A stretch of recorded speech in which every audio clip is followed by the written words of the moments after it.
Hello everybody, welcome into Studio 3. I'm Alex Weaver here with Zach, Jessica, and Jonathan from NASCAR.com. The Daytona 500 is approaching fast, and one of the keys to that race, probably the most important, not just for bragging rights, but you lock yourself into that front row, is the Busch pole. Who are you guys picking to be on the front row this year? Well, I'm going to look no further than the Hendrick Motorsports camp. They have been absolutely dominant in the qualifying for the Daytona 500 in recent years. They're going to go for their 5th straight Busch pole award, and they have had it on lockdown. And so in terms of which car I'm going with, I think there's going to be some 88 magic, and I think we'll see a repeat pole winner in Alex Bowman. I'm going to also go with the Hendrick Motorsports camp, but I'm picking William Byron to get his first pole with Chad Canals this year.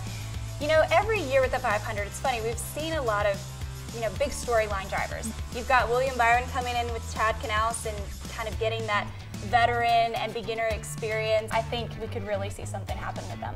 I think Jess is onto something. I think Zach's onto something. I'm going to take the Hendrick Motorsports and the newness of Jimmy Johnson paired with Kevin Mindren, the fact that he's coming off of a year where he didn't win a race. I think that's going to motivate that 48 team. I think the 48 team is going to put her P1 when we get to pole day. All right, well, if you guys didn't notice, the common denominator in all of your answers was that they're all coming out of Hendrick Motorsports. They're going for their 5th pole. Why have they been so dominant there? Me and Zach took a tour at HMS not too long ago, and they walked us through their whole engine shop, and I think that's really the key of restrictor plate racing. And the amount of pride that Hendrick puts in their engine shop, I really feel like that's kind of anchored them and solidified them, because let's remember, Talladega, Daytona, they're single car runs, so you got to have more horses under the hood if you want to win the pole. The only problem is whether that translates over into the race or not, which it hasn't in the past years.